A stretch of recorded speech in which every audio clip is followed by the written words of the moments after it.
Hello, hello, and welcome back to another podcast episode of Overpowering Emotions, where I talk all things big emotions, emotion regulation. Today, I have a guest. I'm very excited to introduce Sifu Boggy, aka Paul Brighton. He's a Taoist guide, mentor, and self healing practitioner with over 40 years of experience in Taoism and Qigong. Trained by renowned Taoist masters, he specializes in Qigong, Tai Chi, Shen Dao philosophy, and other healing modalities. Sifu Boggy's teachings blend Taoist philosophy with practical energy work and bodywork techniques, offering transformative pathways for physical, emotional, and energetic healing. And we have lots to talk about, lots for adults to take away and to help support our kids for their own emotional healing and balance. I hope you enjoy. Well, Sifu, thank you so much for coming on the show today. Thank you for inviting me. Why don't we start off with having you say a few words about yourself for everyone who's listening? So, my real name is Paul Brighton, but I'm known as Sifu Boggy or Sifu Boggy. Sifu means guide you, somebody who points you along the path, who guide you on your way. Not really master or more or instructor, really more of a guide, somebody who helps you. And Boggy was a name given to me because in the Taoist arts you get given a name and it means the balancer between the chaos and the calmness. So it's the idea of I've learned lots of different things, lots of different skills, and it's my job to find the ones that suit the individual, the individual person. And but I've also been very much somebody who does things in a playful way. I'm not I'm not overly serious. I like to play. I like what a lot of people in modern day society we talk about the divine feminine or the divine masculine, and I don't think we talk enough about the sacred child because you never actually meant to grow up. You're meant to be Peter Pan. You're meant to actually have because the sacred. So the masculine is very much about getting things done and determination, starting things. The feminine is about nurturing and loving and continuing, and then the sacred child is about the connection to the universe, seeing outside the box, that being able to play and never taking yourself or anybody else too seriously. And that's what I very much promote amongst other things. I love that. That wasn't even on my radar for anything to talk about, but I do need to just kind of talk about that. I'm reading a book right now. I think it's called Free to Learn. I don't have it around me. It's Free to Learn, but it's all about the play. And he talks about indigenous cultures where well, one of the examples was a woman who was doing some exhibition or expedition, sorry. And, they had indigenous helpers, like having them help traverse the land, and they had to carry canoes and all of their gear. And all the Westerners are frustrated and angry and upset and exhausted, but the indigenous are laughing, like that they'll drop the canoe and they'll get pinned by this canoe and they're just laughing. And we have lost somewhere that playfulness. Even in hunter and gatherer societies, everything was play. They start learning skills at 2, 3 years old in play. And even when they're hunting predators or, their food or whatever, they're still in play. And I think there's so much to be said around that. I think that's a whole piece that we could. 100%. And the interesting thing I found from like people I knew is that we in the modern society, not necessarily the Western modern society, we very like even when we look at those tribes, oh, there's a period of time where they become a man or become an adult, and it's like, but but that's not actually what happens. Is that yeah, you take responsibility for your actions, and you take on a bigger role, but you still play and you still have fun, and you know a lot of the chiefs are very childlike, and it's like notoriously known that medicine men and the sages were very childlike and very silly because the inner child being part having the inner child in you active is like a connection to the universe or God or whatever you want to call it. The sacred child is really, really important, as well as the divine feminine and the divine masculine. The divine child is something that we were never meant to give up. And for me, a lot of the time, a lot of people's emptiness that they feel, like we then try to fill as adults, we try to fill that void with uh, with sex, drugs, rock and roll, or other stuff. I think it's because we listened to too many adults that saying, "Oh, you've got to stop being told, stop playing, stop this. You've got to be an adult now. You've got to be serious now. You've got to be," and it's like that's not how we're meant to be. That definitely. I'm very much somebody, even in the lessons where I'm teaching exercises that Tai Chi and Qigong. One of the most important lessons I learned is to smile. And because everybody, when you're learning something, everybody gets very serious and frowns, and it's like in Taoist culture, Tao means the way, the path, the balance, and it's more like Jedi. It's more like, in fact, George Lucas based Star Wars on the Taoist philosophy, and the Taoist. So it's a way of being. And in Taoism, you have the inner smile, the sacred smile, and when you smile, you bring your face is the it represents the organs in your body, and smiling, you're bringing the smile to your organs, to your stomach, and you're releasing tensions, and you're increasing the endorphins, which obviously make you more happy. So the sacred smile is really important, and it's all about being like childlike and seeing the wonder and seeing the awe. And when we take that child side away from us, we we create that void. We create this emptiness inside us because there's a bit of us missing. We're cutting something off, and that's not what's meant to happen. So if anything, I always say, focus on that childlike energy, and because kids themselves, I've known always call kids little seafoods because they are the closest. Like in Eastern Taoist culture, a baby is closest to the universe. It's closest to the oneness of the universe. And as time goes on, it slowly get further and further away because adults tend to disconnect from that playfulness. And that playfulness is part of the source of the universe. Mhm.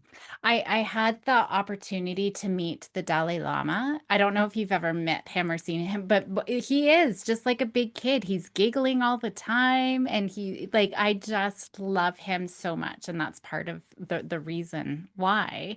And even in my work, I do a lot of anxiety and resilience building and, parents bring in kids and they're always so serious, but you got to have fun. There's got to be humor. There's got to be lightness and playfulness in it, whatever we're working on. This has taken a completely different path that I thought but maybe we can talk a little bit more. Like, how do we, and maybe there's a part two to go into some of the other pieces, but how do we sort of tap into that? Is that part of your teaching, just to tap into that childlike sort of? Yes. The short answer is yes. Sometimes indirectly, sometimes just through like me being like me, because like people, oh, you're so silly, and some people don't like it, and it's like, but that's important. Being fun, being playful, being the wonder, and that is part of your makeup. It's part of the universe. Is that the youth is important, and it's it, it's about, for me, it's about the Tao, and the Tao means the way. This is the yin yang. Some people call it, but it's also actually the Tai Chi symbol, and Tai Chi is ultimate balance, and ultimate balance is the Tao. But the balance is not like scales and trying to get them flat. It's more like a wave, and that wave actually has three parts, and the childlike energy is we play is I've studied many things. So I studied psychology, and one of the things I actually did, which surprised a lot of people at school, I actually wanted to go into child psychology and child development because as a kid, I was very. I had adults around me trying to be, oh, you got to be more serious, you got to be this, you got to be that, and I was fighting against that because to me, being playful and being silly and having fun was really important. And as I grew up, learning about child development and learning about how your mind works, and this whole idea of play is a very important de- uh, de- de- oh god, the stammer's coming now. Developmental skill, and so it's a very important part. But there's an interesting thing I have learned on things like fidgeting. We're told as kids, don't fidget, sit still, stop moving. And fidgeting has actually been proven to be a process of your body to release stress and trauma. So the reason you fidget and move and twist is because it's your body releasing tension. And when we are stiff still and you build up stagnation and you actually are creating dis-ease, illness within the body. So that stiffness creates tension, tension within the body, then affects your emotional mood affects your health. So it's like a big spiral. So this whole thing of even like fidgeting in Taoist circles, it's perfectly fine. It's like you look at a lot of cultures. I'm actually half Irish, half Russian, British born, but half Irish, half Russian, and I always am moving my hands because it's my way and learning through psychology. It's about you're expressing yourself fully. When you're sitting here really still, you're actually repenting some of those emotions. So allowing yourself to actually move and allowing yourself to actually express yourself in all ways possible allows you to actually fully bring out all that information, because it's not just, like when we're learning, we learn through sight, we learn through hearing, we learn through our senses. And so when you're picking up all those different bits of information, it's the way you're absorbing all of that. That's why, children, they're looking around, you think, pay attention. They are paying attention. They pay attention by observing everything around them. And it's the biggest thing with me, I'm notoriously known. It's like I'll be looking about and say, you're not paying attention, you're not looking at me. Oh no, I'm paying attention, but I'm paying attention by observing everything. And as you're listening, I'm bringing that information to different parts of my head, different parts of my brain, because that's what we do as kids. It's like, you think, oh, well, let's think about that. Let's look at that. And is that we, as kids, would they act in a certain way because that's how they're processing the information. And as adults, we've had that repressed. And so we fight against that. But you should actually listen to kids because kids are the Sifus. Kids are closer to the universal source, closer to the knowledge, and they do things in a very natural way, and therefore you should actually pay attention to that. Um, so it's play and seeing things in different ways. I'm notoriously known for somebody like I scare a lot of people because I say, "What do you want to learn? What do you want to do?" It's no, no, no. You're supposed to tell me what I'm going to learn. No, no, I don't do stuff like that. It's because, like a kid with kids, when we did I used to do Tai Chi Dragon classes, and the whole idea is you want to get their interest. You want to get them to come up with the things. A little bit like in education, you have the spider diagram. So start off with a main subject, and then you have the little lines going off and little circles of information. So when you find somebody's interest, you have a main topic. But when you find their interest, if you go and follow that interest, it will come back around into that main topic. So that's how I sort of play with things. Let's see what you like.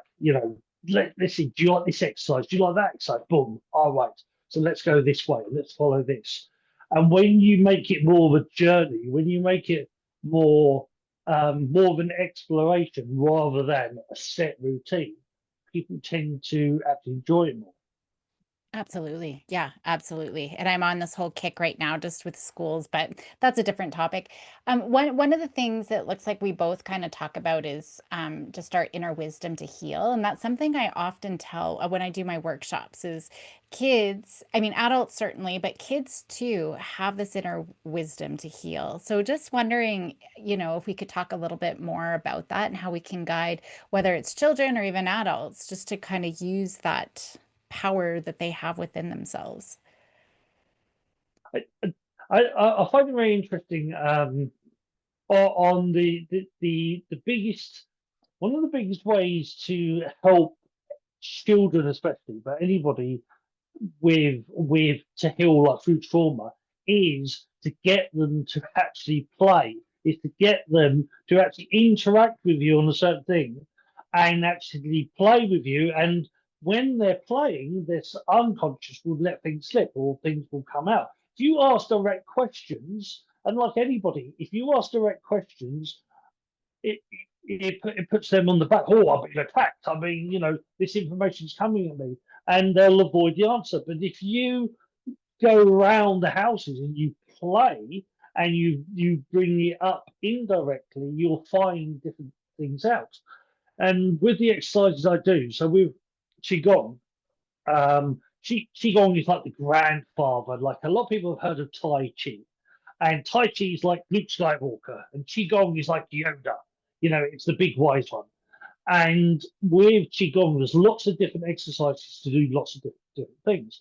But the great thing with Qigong and Tai Chi, but especially Qigong, is it helps you whether you realize it or not. It doesn't. You don't have to say, "Oh, I've got PTSD or I've got depression on this or that."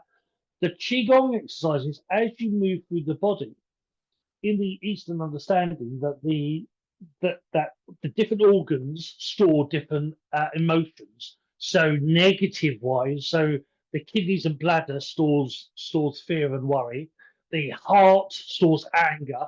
The stomach and spleen stores sorrow and sorrow and depression. The lungs are even also sorrow.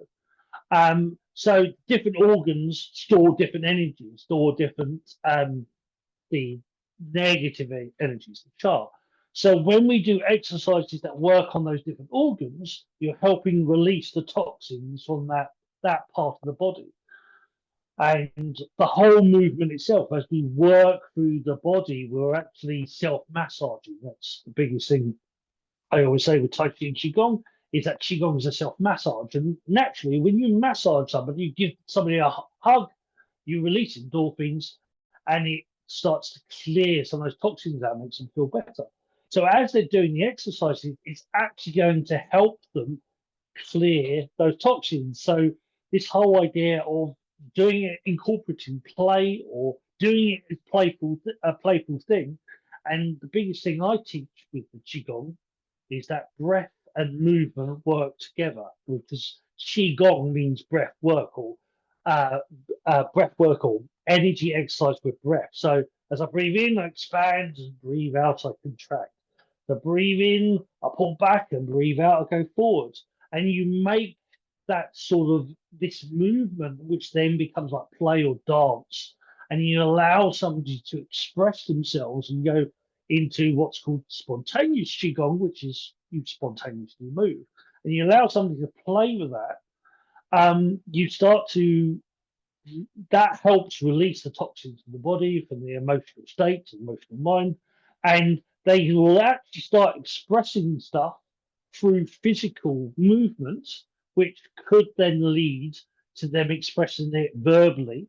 But I have had many times where I've had people um, a few teenagers I remember doing qigong, and they, would start getting upset, start crying. It's like, what, do you want to stop? Are you okay?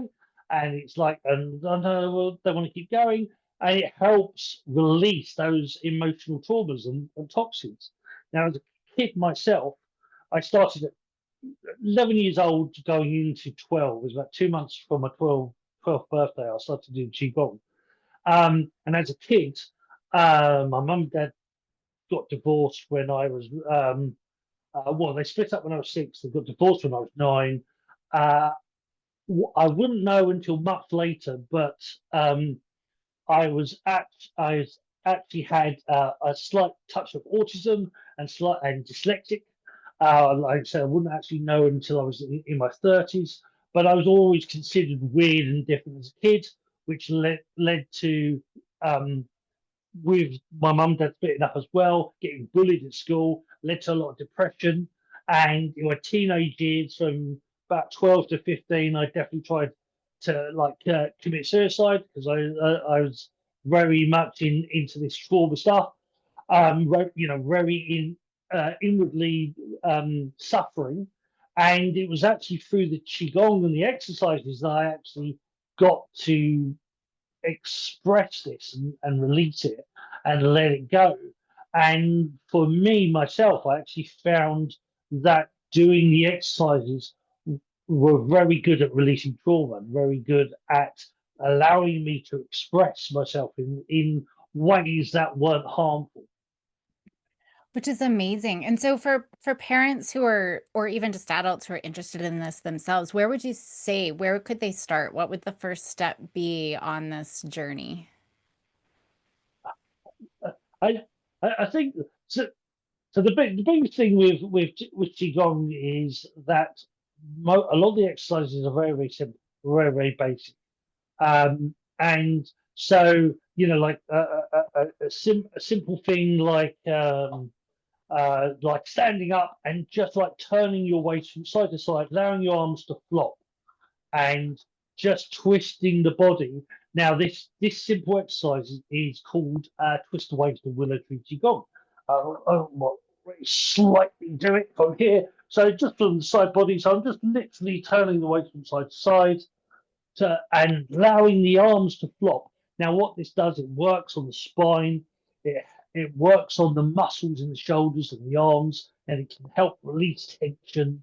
But what it also does is that the shoulders are representative, or the world is on your shoulders. The tension and strain is on your shoulders, and the arms, we sort of try to control everything in the arms. The arms sort of represent um, metaphysically, they represent us trying to control everything. What you can't actually do is that when you actually twist your arms and relax and let go, you actually go with the flow of things and you actually learn to release. And so twist the weight is a really good sort of simple exercise to learn. But it's this is understanding of, for me, it's all about play. It's all about finding ways to play and finding ways to just, like breathing in, allow yourself to. If you watch cats and dogs, breathe in, they expand, breathe out, they contract. So they sort of like gently moving, or you watch a baby, same thing. The whole baby's body moves and the whole baby's body relaxes. And that movement is an actual natural thing for us, for our body to actually release toxins and thrive. And the biggest thing we're told is to sit still and not move. And so it's a little bit like trying not to be a parent and trying to go, let let them fidget, let them express themselves in a certain way, or take them somewhere that they can just go mental and release stuff, because that's actually how we release tension and stress ourselves, is when we're actually allowed to and in essence play, we're allowed to release those toxins and have fun. That's why you sometimes get, my kid's really noisy, really loud. It's like, yeah, releasing from the lungs, which lungs contain sorrow.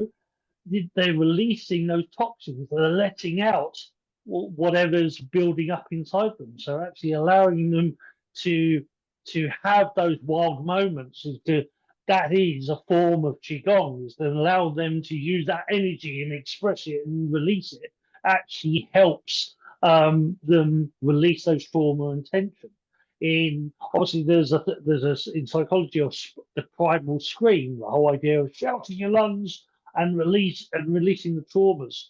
I had a friend of mine fellow Qigong instructor who would go into parks, and he would in London. So in London you have lots of like nice little beautiful parks around all the city area. And he'd go into the park with a dog lead, and he would shout the name Rolly. He would go Rolly,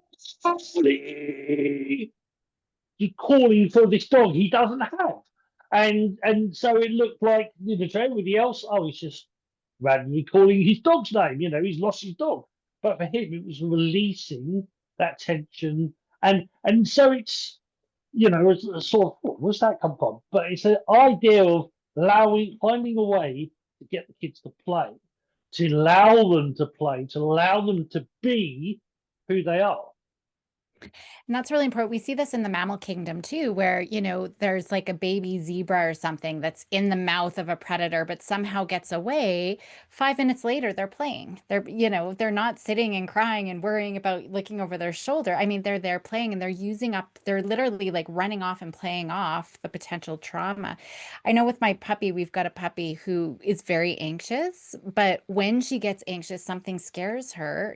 Playing with her and having like a rowdy bout of play helps calm her down versus if we don't, then she gets destructive, right? And we see this with kids too. The behaviors start to come out, and even cortisol in our body. I mean, it's actually a protective factor. It becomes a problem when we just sit and do nothing. We sit and grab Yeah. some alcohol and binge watch Netflix. That's when it becomes a problem. Versus if we're up and moving and we're, out and engaging and moving our bodies, the cortisol gets used up how it's meant to be used. So I think that's a good reminder, right? Just being able to, I think kids need to wrestle and I think they need to, be able to climb those trees and run outside, and they're just not doing that anymore. So all really good things to think about. Yeah. Yeah, well, there's an interest both in China and Japan. Switzerland do it as well. Their nurseries are set in a way that they don't, they have like trees to climb, and soft matting and whatnot. So if they fall, it's going to take out a lot of the sting. But they're not like, oh, don't do this and don't do that. And the interesting thing, I mean, um, my mum was very much a hypochondriac, or she's still about, she still is, but she would worry about stuff. And when as a kid, I started to first draw in that worry and fear, and I'll do this and do that. And it was my teachers who was going, why are you worrying? Worry leads to tension. Tension leads to illness. Illness leads to death. So why worry? Because it will kill you. So it's this idea of, is that, well, actually, let's play this. And we've got to be aware that, as adults, kids will observe us all the time. So if we're anxious or we're stressed, and we're dealing with it in a certain way, that to them is a lesson. They'll learn from that, and they'll learn, oh, that's how I deal with stress. That's how I deal with anxiousness or anger or frustration. So it's that, even like, to teach a child, to teach yourself. Learn to change your own way you do stuff, and that will help the child, is because they look up to you. That's the point. They're looking up to you, that you're their guides. And so it's much as about you balancing yourself, and they will find their ways, and also let them let them do the things. And that's the biggest thing in these nurseries. They let them run riot, they let them do stuff. And the interesting thing is that it's between 6 and 9 years old that before they actually start proper education. And like, some of these schools don't even start until 9. But the time they get to 16, they actually have not only caught up with modern learning, but they quite a lot of the time they've surpassed it. So it's this thing of actually allowing a child to be a child for a much longer period. I know, well, I know in the UK it's like they're now doing like exams like 5, 6 years old, and it's like, That doesn't make sense. You're trying to make them an adult when they're not supposed to be yet, but they're more adult than you anyway. But let them be and let them, that let them express themselves in the way they need to. Yeah, very important message. Well, thank you so much. I know that there's lots to think about here. For people who are listening, I do have all of your information in the show notes, but the people who are listening right now, where's the very best way for them to find you if they want to learn more about you or the work you do? So on Instagram, Facebook, TikTok, I am under Sifu Boggy. There is also my website, well, my school, my mystery school, which is shundao.uscreen.io. Now, it's very adult based at the moment as such, but I would love to actually do some more. Well, I say it's very adult based. Well, not when actually most people think I'm a kid anyway. So I my lessons tend to be usable for everybody. And the whole idea, again, my main premise is play and is this understanding of just allow yourself to go with the flow. So yeah, if you want to get in contact with me and ask any particular questions for your child, then contact me and we'll go from there. Amazing. Well, I know for my own work, I start with the adults. They have to learn this stuff first before they can expect to teach their kids. So I think that that's great. Thank you so much for being on the show today. Thank you. Thank you very much.